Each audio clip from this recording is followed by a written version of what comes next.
Very happy Holy Thursday to all of you. My name is Lisa Schell, and I am the ACWR president and the congregation archivist for the Adrian Dominican Sisters in Michigan. Welcome to our second of 6 ACWR free webinars. This series this year is focused on collaboration and transitioning archives. So welcome to this particular session. Today, I'll do introductions here in a moment, but today we'll be hearing from my leadership team, the Adrian Dominican team, on their journey of hiring a lay archivist. Whether a community has 5 years or 30 years, all congregations face the reality of fulfillment. And a looming question of what to do with the archive. With the archive serving as one of the last opportunities to transmit charism and preserving a congregation's history, this is, as we all know, an act of ministry on behalf of all involved. We invite you today to join us as we learn about how the Adrian Dominicans were inspired, then discerned, and with great intention made the final decision and investment to expand their archival program. You will learn today it takes a village to hire an archivist. So a few housekeeping tips. Please remain on mute, and Veronica, our executive secretary, will be helping manage the Zoom call, and I will be facilitating today. We'll have time at the very end to host a Q&A session. So, but please feel free to use the chat function at any time so that you don't lose your questions. So we're going to go ahead and get started. I'm going to introduce our panel today. So first up is Sister Pat Seaman. She served as prioress of the Adrian Dominican Sisters from 2016 through 2022. During this time, the Adrian Dominican congregation positioned itself to prepare for religious life into 2030, anticipating significant pivots lying within a 10-year period. Among those transformational shifts was providing resources to augment and protect the treasure of our congregational history, archive, and the ongoing life of Adrian Dominican Sisters. Prior to being elected as prioress of the congregation, Sister Pat served as the executive director of the Center for Earth Jurisprudence and adjunct professor at Barry University Dwayne O. Andrews School of Law in Florida from 2006 to 2016. She also founded the Earth Law Center in 2008, which advances legal protection of the inherent rights of nature and promotes policies and laws that respect the integral health of ecosystems, biosphere, and the people of congregational leadership as Vicaress and General Counsel from 88 to 1998. And also a chapter prioress for 4 years. Sister Pat is a member of the Adrian Dominican Sisters and holds a JD from Northeastern University School of Law, an MA in Spirituality and Culture from Holy Names University in Oakland, California, a master's in Public Affairs from the University of Texas in Austin, and a BA from Siena Heights University in Adrian, Michigan. She would like you to know that she's a trained community organizer, a former pastoral minister and teacher, and she loves birdsong in the morning, kayaking, and downhill skiing. So Sister Pat will take it away. Okay, thank you, Lisa. I feel very elderly at this point after hearing that.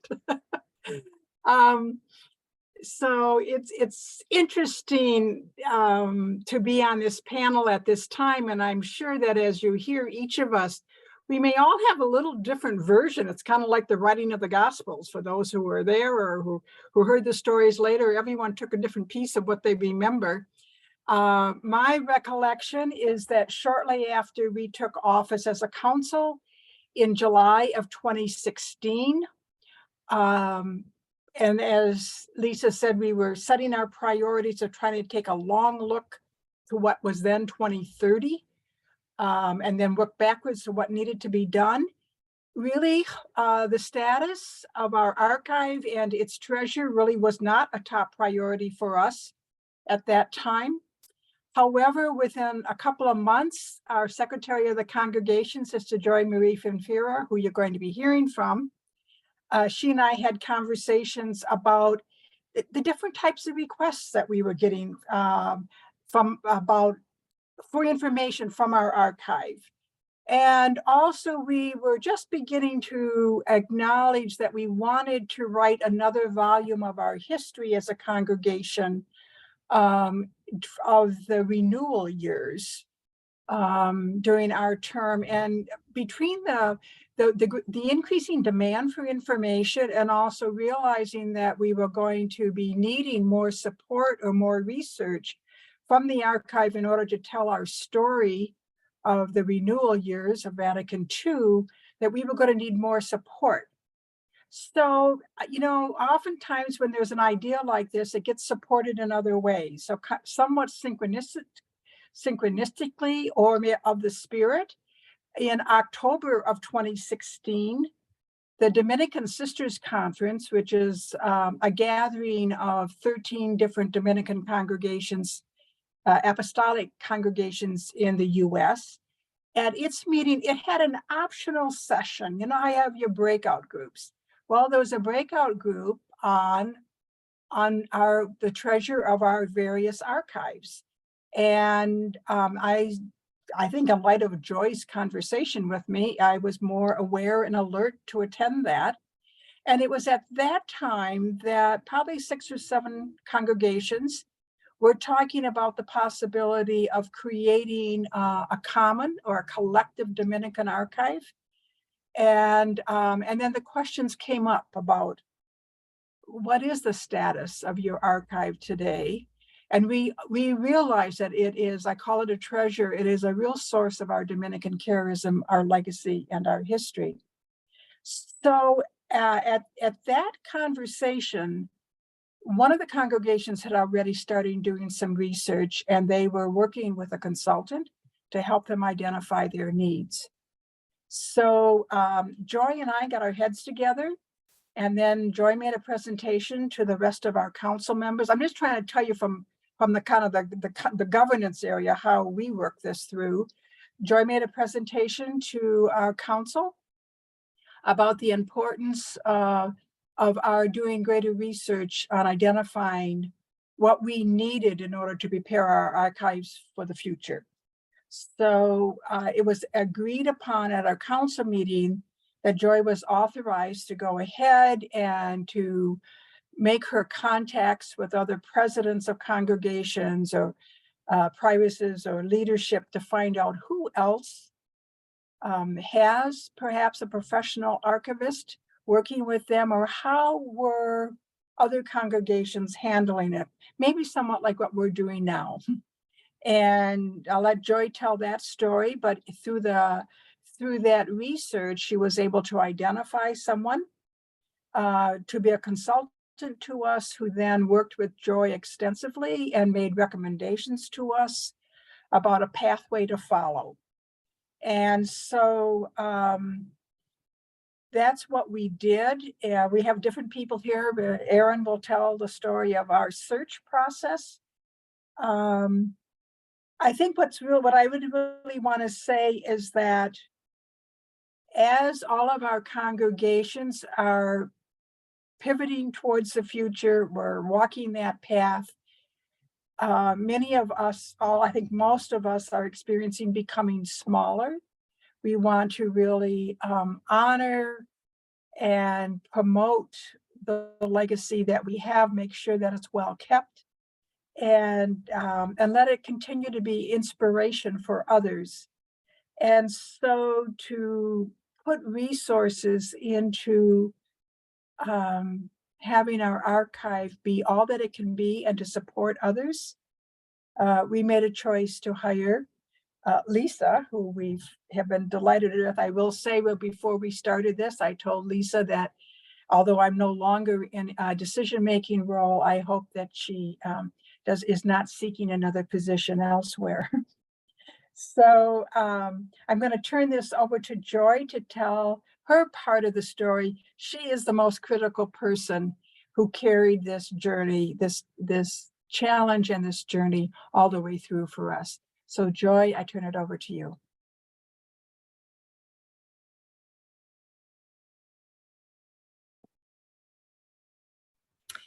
Thank you, Pat.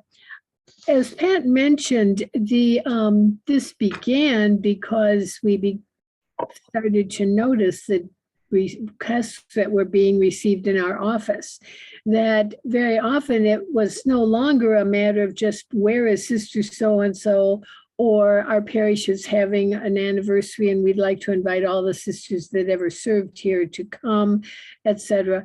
But we realized that there was a broader reach to archives, that it was not just serving individual or answering individual questions from people out there, but that the work of the archives also is to help serve as a history of the work of women religious in the church and the world, to keep an accurate record and to keep thorough records for the future use, not only of our own leadership to be supportive and informational, but also to others in the world who begin to ask questions about, when did you all start doing this, or when did you start doing that, or what was the congregation's involvement in a particular ministry. So shortly after around 2017, the Dominican archivists began a Zoom call, primarily to simply exchange information. What do you know? Here's what we know. Here's our experience. Here's where we think we're going, and just explore where each of our congregations were at the time. Mary Navarre was very influential in that call, and I got to know Mary through those Zoom calls. So when we started to get more down and dirty, so to speak, about our congregation and the archives and how to make it come alive, make it broaden our attention on the archive, I contacted Mary, and Mary was an excellent resource. She allowed me to chew her on her ear for about an hour, asking her questions and just gathering information from her experiences and what she knew. She put me in touch with Malachi, whom many of you know, Malachi McCarthy. And Malachi did the same thing for me. He was very generous with his time, answering questions and providing additional information and additional resources. The best resource he put us in touch with is Ellen Pierce, who I think also is not new to ACWR. Ellen was invited to come and work with us for 3 days as a consultant. And during that time, she met with our general counsel, talked with them, shared with them, spent time with the current and past archivists. She toured our archive, got a sense of where we were, where we should be going next. After she left, she sent back a summary and recommendations. She noted strengths that we should build on, and then made other suggestions and proposed the next steps for the future. So Ellen was just, I cannot tell you how valuable she was to us, and helped us kind of push us in the direction we needed to go. We also asked her back for a brief follow-up, I think about a year later. And that was kind of a time when we put closure on our work with Ellen, but she confirmed we were on the right path, and we had an opportunity to ask her questions that would give us more details about where to, how to continue moving ahead. After that, we wrote the job description, posted the job opening, which I think many of you are probably at the stage right at this moment. And that was another thing that Malachi helped us with by giving us many resources where we could post job openings, many of them for free, which was very attractive. So I think that is the beginnings of how we got to where we are with Lisa today. She has been an invaluable help to us. She has pushed us along miles ahead in these last 5 years, and we are now in a totally different place. I feel very confident that we're headed in the right direction and that our congregation is on sure ground with Lisa. One thing I would say is that our congregation has been very blessed because from the beginning, I did not need to convince leadership that this was a value. It seemed like we worked together very well, that we were hand in glove in this project and in agreement. I'm also very grateful for all those resources like Mary and Malachi and Ellen, because they were so willing to share what they knew and give us suggestions and point us in the right direction. My experience with ACWR has been the same. Anytime we put questions out there, there's been a response. People are willing to share what they've got, whether it's job descriptions or policies or any other suggestions. So I guess my last words are just encouraging that, you get started and you just kind of take the next step as you are made aware of it. And you get there when you get there. Thank you, Sister Joy. Can everybody hear me? I was having some audio problems. Okay, great. So I didn't get a chance to read Sister Joy's bio, so I'd like to do that now and then introduce Aaron Dress next. So thank you, Sister Joy. Sister Joy has spent the last 17 years starting and directing the work of HR offices in 4 different entities. She served in chapter provincial offices of the congregation for 16 years before becoming secretary of the congregation, which is her current role, as well as overseeing and serving as director for the offices of information, data management, history, and archives. So thank you, Sister Joy. Erin Dress is our next presenter, and for the past 12 years, she has worked for the Adrian Dominican Sisters, first in the role of Human Resources Generalist, and then beginning in 2012 as the Director of Human Resources. She graduated from Siena Heights University with a BA in psychology, and she is certified through the Human Resource Certification Institute as a senior professional in human resources. So Erin, take it away. Thank you, Lisa. So thanks for including me in this group. And Lisa indicated that she wanted me to share a little bit about my role and the role of HR in the overall hiring and expanding of our archives. So when I thought back, there's really six areas that I think, or 6 points that I want to put forward. First of all, Sister Pat and Sister Joy did all the hard work leading up to them coming to me and saying, we're ready to hire.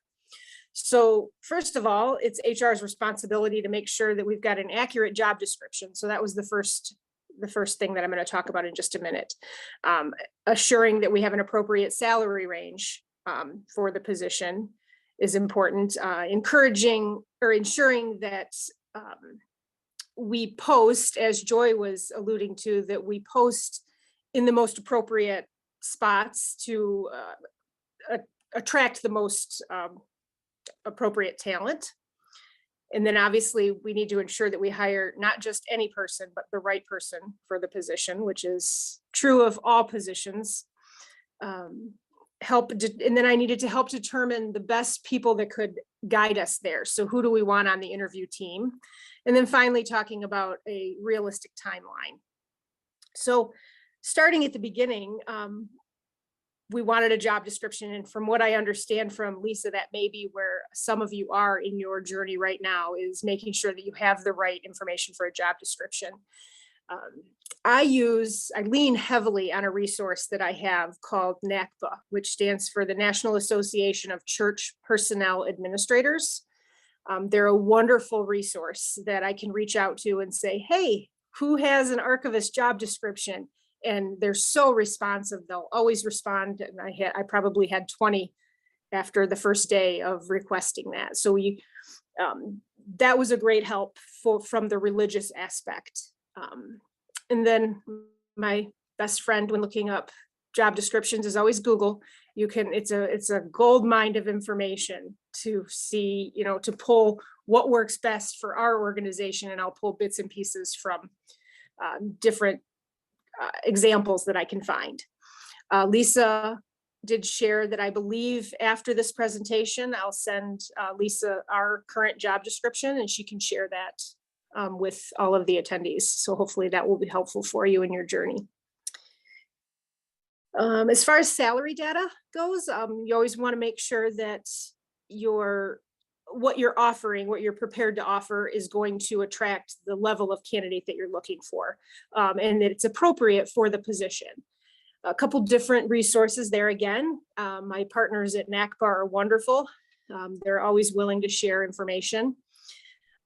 There is a wonderful recruiting tool called Indeed.com, and it's good to do searches there when you're getting ready to post a job, because a lot of companies are beginning to understand the importance of salary transparency, which means you don't post a job and don't tell your job seekers the amount of money you're going to pay, or at least the range. So it's good to do that research. You can get some really good information on what comparable jobs are paying that way. And then also we did an internal analysis of what are comparable jobs here at the Mother House, comparable in skill and responsibility to the archivist, and that helps us set our salary range. So then it came to posting, and as Sister Joy mentioned, the information that we received from Malachi, Mary, and Ellen was priceless. I have a list a mile long of free resources that we used when posting. That included a lot of the regional colleges, some of the national colleges that had these types of programs that allowed us to post with them. A lot of the archival associations in the local area with the surrounding states we posted with. But the main place that we post, and I was explaining earlier to Lisa that we get probably 95% of our applicants through, is Indeed.com. Indeed.com is a worldwide job posting avenue that ranges from free. Everyone can post on it at no charge. And then you can always add money to your postings and it'll boost it up and get more views and more clicks. And out of curiosity, when we started, right before we started this webinar, I asked Lisa if she remembered where she saw, of all those places that we posted, if she could tell me where she saw our application or our job posting, and she applied through Indeed.com. So it's great. It worked really well for us because we had avenues where we were reaching religious communities, and then we had avenues where we were reaching people like Lisa who had never even considered looking into religious communities. So the next item that I really considered is we needed to hire the right person. So I think I met with Joy. I found my notes from when we sat down and talked. And this is part of my process whenever we're hiring a new position. I sit down with the director and say, okay, what are you looking for? What are the most important traits? And when I look back over my notes, these 4 stuck out. The first thing we were looking for was someone that we felt was a good cultural fit. And I think that's probably true of most religious communities. Secondly, we wanted someone with job knowledge, relational skills. And then third was we wanted someone that had the ability to take initiative. So we really focused in on those when we were creating our interview questions and reviewing our interviews after the fact. And at that point, we said, who's going to help us find these people?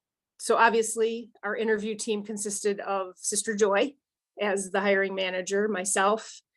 And then we were looking at who does this position collaborate with? Who do we envision that this position is going to collaborate with most?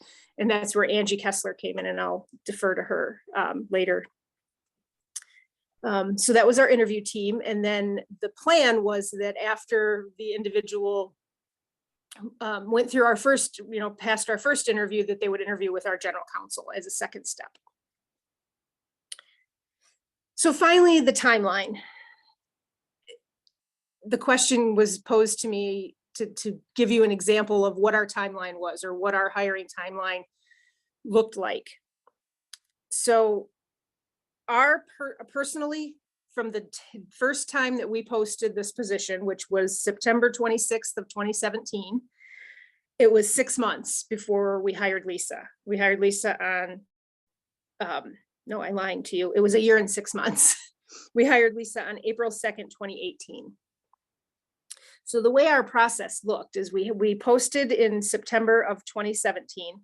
No, I lied again. It was 6 months. I'm sorry. So we posted on September of 2017. We went through the entire process and it was an unsuccessful search. So we ended up posting again a second time in February of 2018. And so from posting in February, we hired Lisa in April. So in my experience, 6 months for this level of a position is not bad. But what I want to say when it comes to a timeline is try to avoid setting a time frame for yourself to say, we need to have this person hired by X date. And the reason I say that is it'll reduce the chance that you're going to settle for someone that's not right for the position. Instead, put your system together and say, what's our goal? Our goal is to hire the right person. And if that takes 6 months, if it takes 1 year, you want to hire the right person. Don't settle.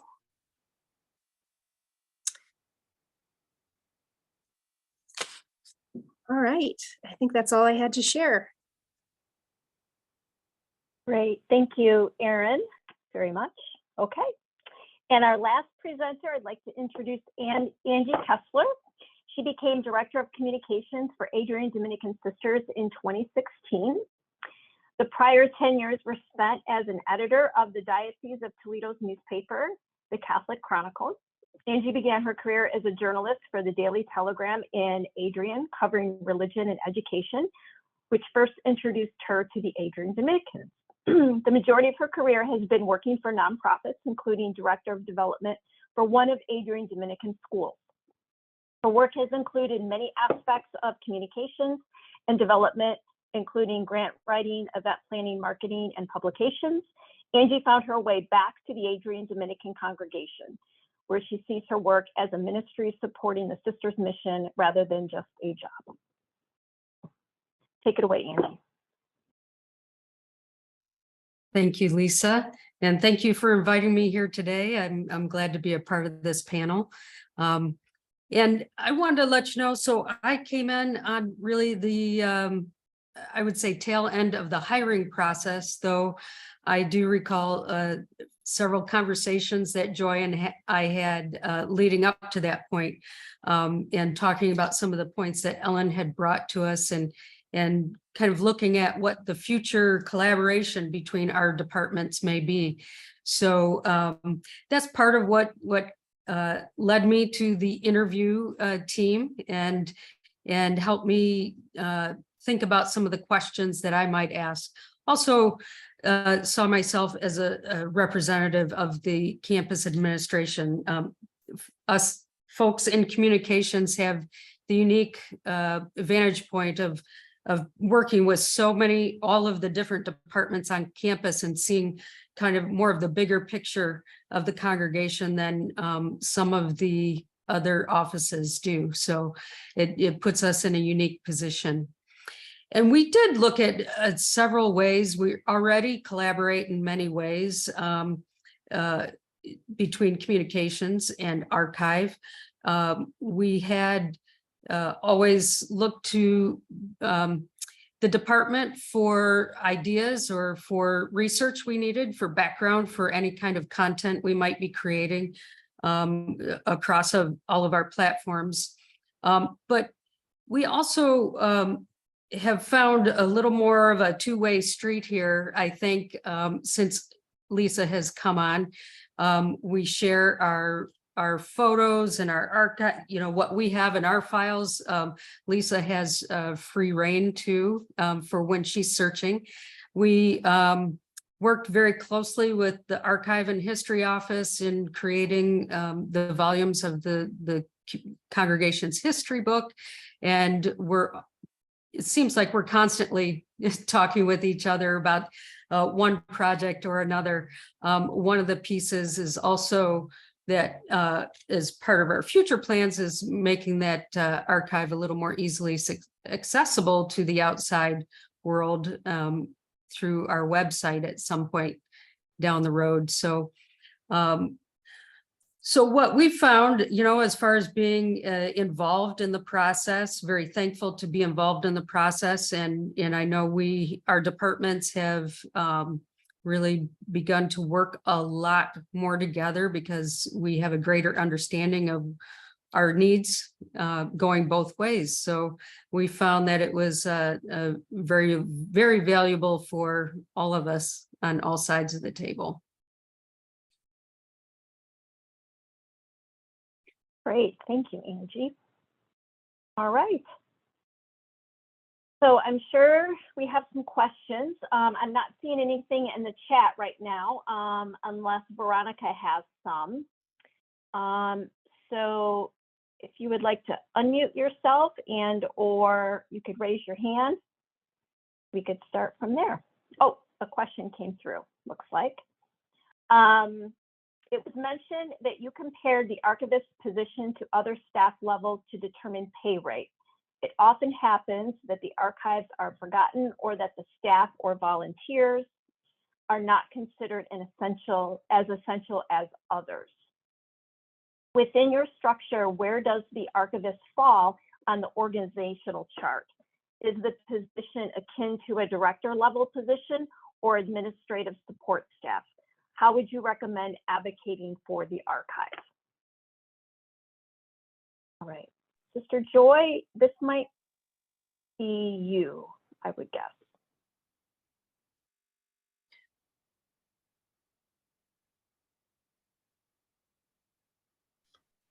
I think Erin can add a lot to this. Certainly, Lisa is in our eyes, a director. She manages her own department. She falls, her position falls under the secretary of the congregation, but she is equal part to the director of other departments. I don't believe, either on paper or in the eyes of our other co-workers and the sisters, I don't think she is seen as a support or an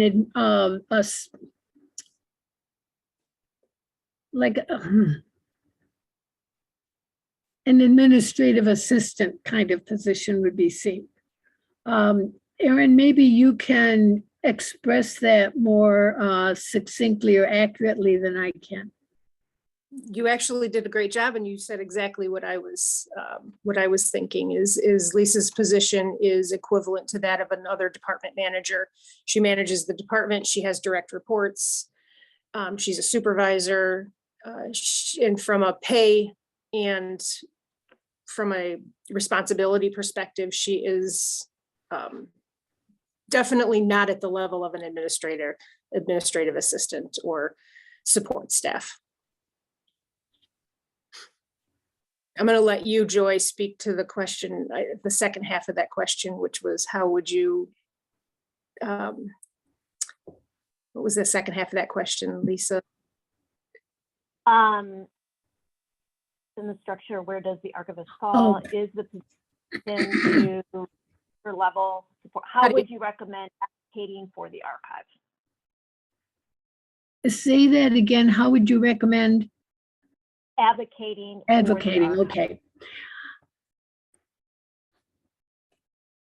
I'm thinking of when Lisa began, we gradually introduced her to all of the other administrators, directors in our facility.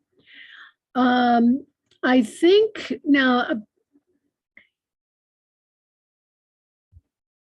there was a kind of a blend of two things going on at the same time. On the one hand, we were encouraging directors to speak with Lisa for help in answering some of their needs in their department. On the other hand, I believe Lisa often took the initiative to go speak with directors when she saw potential to collaborate with that department. So there were, it was happening from both directions, that people were getting to know her, learning how easy she is to work with, finding ways and seeing ways that both departments could be mutually collaborative and helpful. So I think getting out there and not just staying in her office or staying working in the archives was a big help. Getting very much noticeable, seen, involved, talking with people, sharing resources with them was helpful. Pat, did you have something?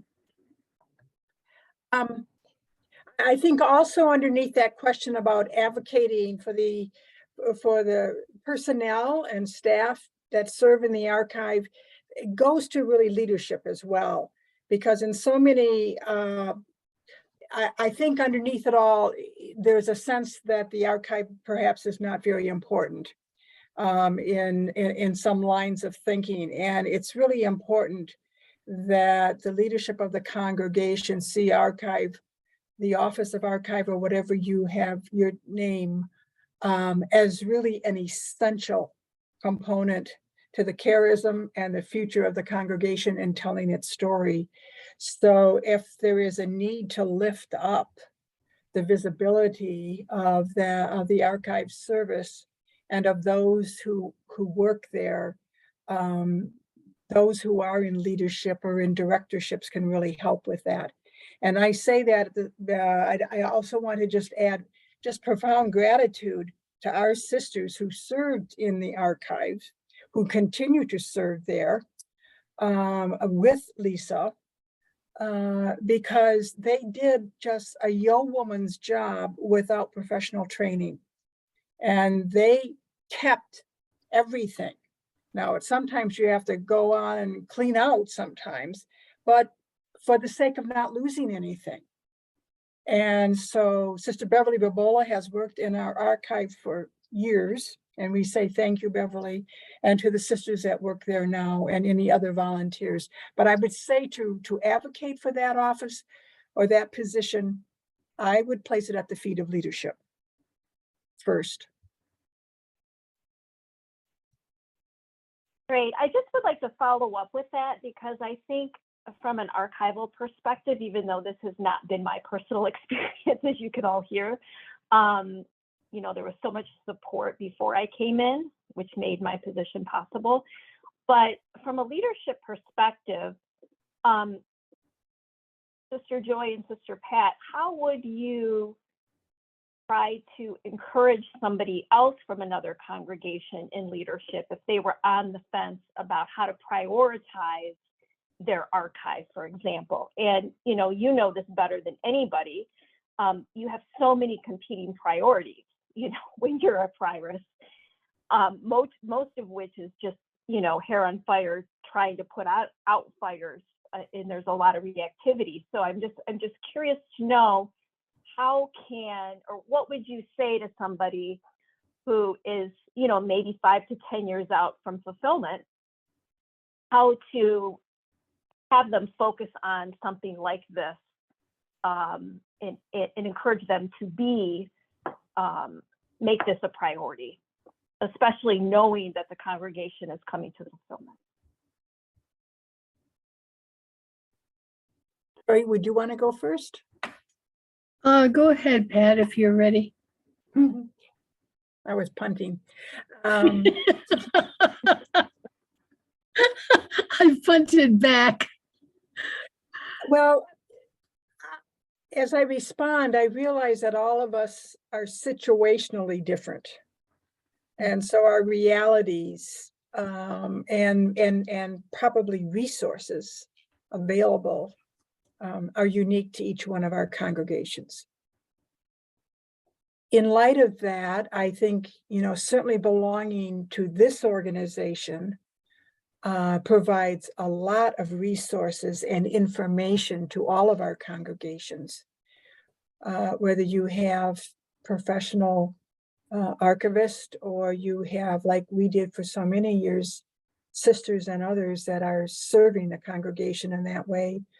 But I think, especially in light of coming to completion, the importance of making sure the story is told well, that the story is told completely, as complete as we can, to be able to collaborate with other sisters on the journey, in helping each other, but in one sense, telling the larger story, not just of one congregation, but to situate it within the context of what's happening to religious life, apostolic religious life, especially in the US, and with an abiding sense of hope in the future, that even though we may come to completion, we know the seeds that have been planted. We know that Spirit is there to pick up and create new pathways. And so it's not only an act of resignation, I guess, it's a sign of hope. And so I think the importance, though, and if there's any of you on this call who have already or are in walking this journey further than some of us have, I would invite you to share what your experience has been at this point. It's well said, Pat. What I was thinking as you were speaking is this is how we continue to tell our story. That even though, yes, we do not have bodies actively ministering out in the field, it's surprising to me very often how we are found. That we have had, and I don't know how many, but Lisa could probably tell you how many have contacted us because they are doing some kind of research.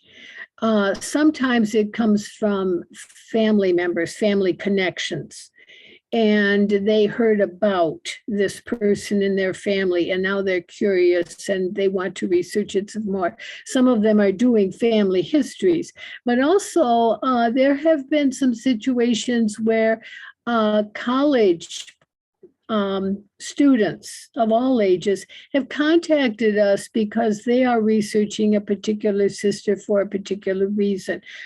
Some contribution that she made, very often to something like science.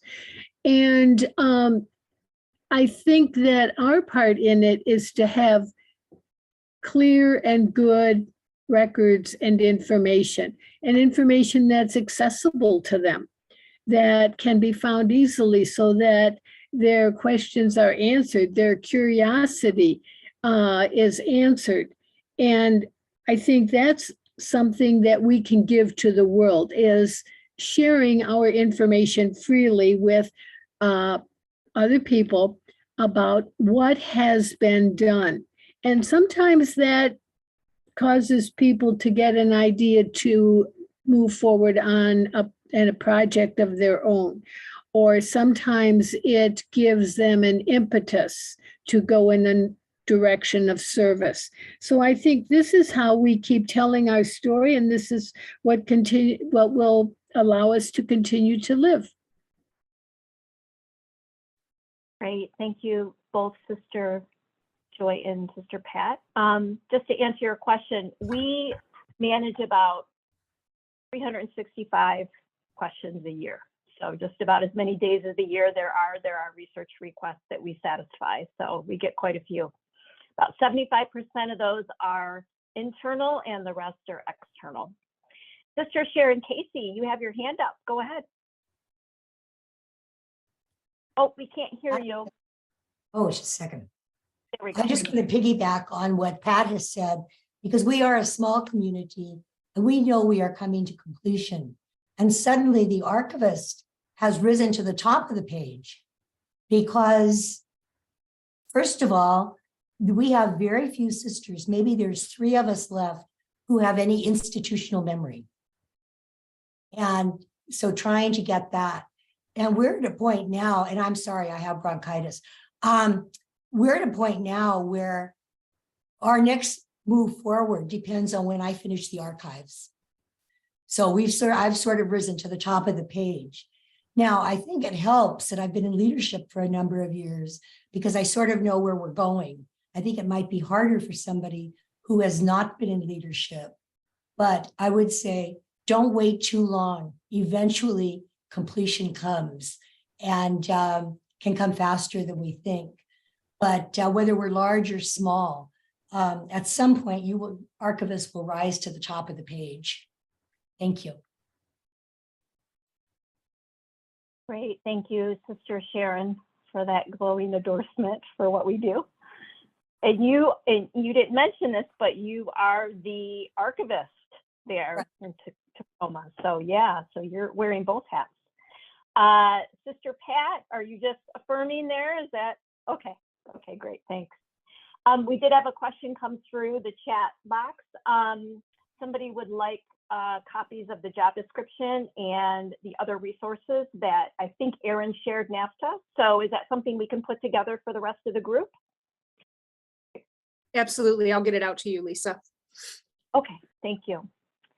I would like to go back to Sister Pat's invitation to the group to have anyone else share their experience along this journey, wherever you are in this journey. Is there someone else who would like to share their journey in hiring a lay archivist? Okay, Ginger, go ahead, Sister Ginger.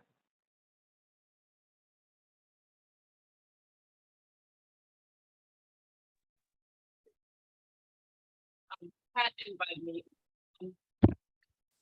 I've been on both leadership and the archivist liaison for 10 years, and I'm working on a collaborative archive. And I think the archivist is very important, and it's very important that we trust the archivist because they have the memories and they have all of our information. And so one of the things I've really reflected on over the last few weeks is how do we really work with our archivists and hold them up for trust. And when we hire an archivist, look at that relationship because it's really important. And my community has made the transition to a commissary. We did that in August, and we have no more buildings. And so that became a really important place for us to start looking at where to put our archives long term. So I think it's important to have those conversations about what does it mean to tell your story, to have it researchable, because no matter how small or large the congregation is, they have a part of the larger story of Catholicism in the United States. And so those are just some things I've come to realize, that we have to look at those places and plan. And it all starts with conversations. And one thing that Pat and Joy said that I think is really important, it is the responsibility of the leadership to care for all the membership, living and deceased. And when we put that into priority, then the archivist becomes a very important part. I hope that was helpful. Thank you, Sister Ginger, very much so. We've got another question. Holly, go ahead.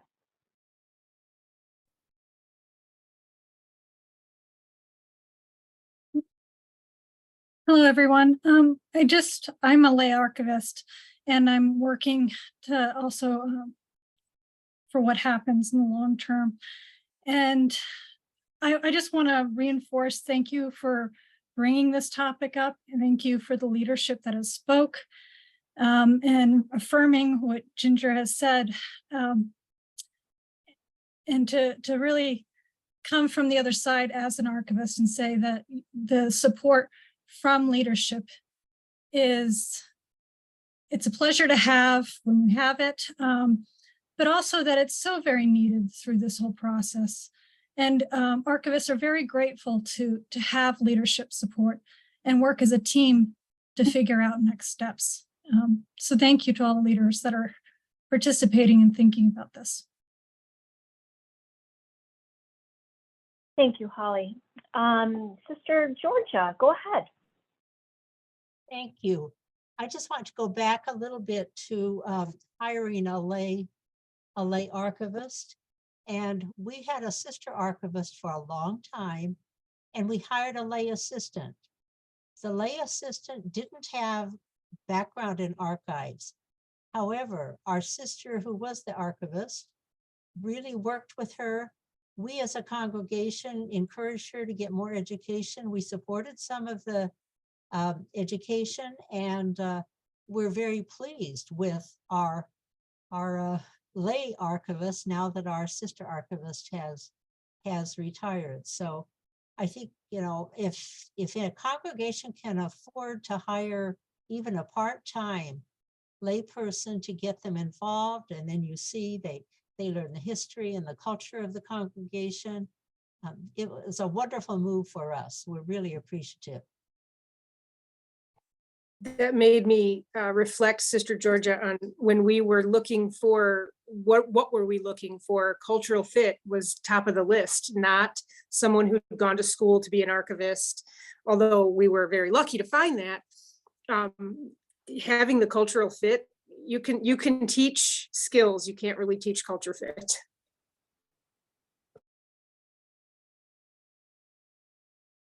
Okay.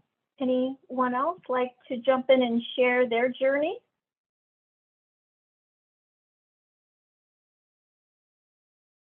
Veronica, do you have any other questions on your end?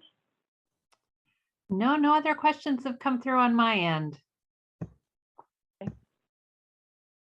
Yeah, just kind of landing the plane here and think in reflecting on all that's been said, I think now that I'm here, I think another part that has yet to be mentioned, sort of alluded to with Sister Georgia, is this conscious decision that it was important to overlap the previous archivist with myself. And Sister Beverly, who is on this call, she's with, go ahead, Sister Beverly, and wave so everybody knows she's there with Sister Kathy. She's really the reason I have been able to enhance the program, is because, as we all know, archivists have the education, but many of us don't have the subject matter expertise. And so to learn sister culture, congregational history, sister speak, it has been extremely beneficial to me in terms of accelerating my understanding of Adrian Dominican sisters, to have her as a daily resource to me. And so one of the bits of advice I would share is, if you are going to bring in a lay archivist, if you have the luxury of having somebody, a sister archivist, try to overlap their time together as much as possible, because I don't know that I would be as far along in my understanding if it had not been for Sister Beverly. So that was extremely important for us and worked very, very well for us. So I think the final thing I'd like to share is, it has been so important for ACWR to really engage leadership. And this is something that we've been committed to for the last couple of years. Our whole webinar series last year was leadership focused. We really wanted to bring leadership into this conversation, because, as Sister Pat said, the buck stops with leadership, essentially, right? That's where the commitment needs to start to really enhance any archival program. And I love the words that were used to describe the value of the archive, that the archive is a place of hope, which I had not ever thought of the archive as being a place of hope. I've always described it as an extension of charism or ministry and mission, but it really is spiritual hope. And I love that way of describing it. But also the other piece that someone said that I think is so important is to trust your archivist, whoever it is that you bring in. And I think that can be tricky because ultimately, you know, the transition is happening to lay people, and you want to bring somebody in that you can trust. And I would just like to end on that note that archives, when done well and done right, can be a place where it's a hopeful place, it's a hopeful program, and it's a place where trust exists too. So let's see, Veronica had a few more things come through. She will share the job description and the resources mentioned next week with the links.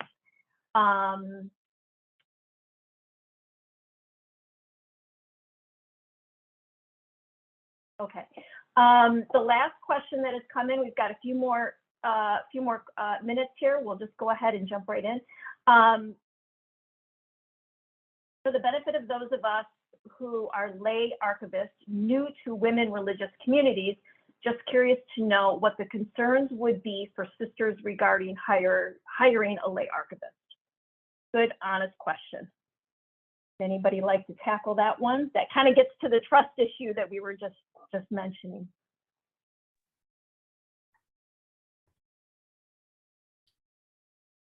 Lisa, I think speaking from our experience, I can recall when we were interviewing, one of the concerns was what you've already mentioned, having a sense of comfort with the religious culture. Certainly every congregation has their own culture. Working with a group of women, vowed women, religious, is a different kind of environment from a corporate environment or many other environments. So I think that was one of our concerns, that the person coming on board to join with ministry with us is comfortable with us, that they are not either afraid of us or putting us on a pedestal. Whatever sister says must be right, or whatever sister wants, sister should get. That's not going to help us very much. We are going to be counting on this individual, this archivist, to tell us what is appropriate, what is fitting, what should be done in their professional, educated experience. So we want to be able to have that trust that you've mentioned earlier before, to know that this person knows the best way to go and the way we should probably listen and follow, that the answer isn't always the way we think it should be. The archivist, on the other hand, needs to feel confident enough to challenge some of our thoughts, some of our preferences on how we think things should move. Sister Pat? I think in addition to what Joyce said, one needs to recognize it's going to take time. And so the last thing that Joyce said about listening, the mutual listening, the openness to dialogue with each other. What do you mean when you say that word? I mean, Lisa, you mentioned that you had to, I don't know if you mentioned it directly, but it's kind of like you had to learn a whole new language, because we do have our own non-speak.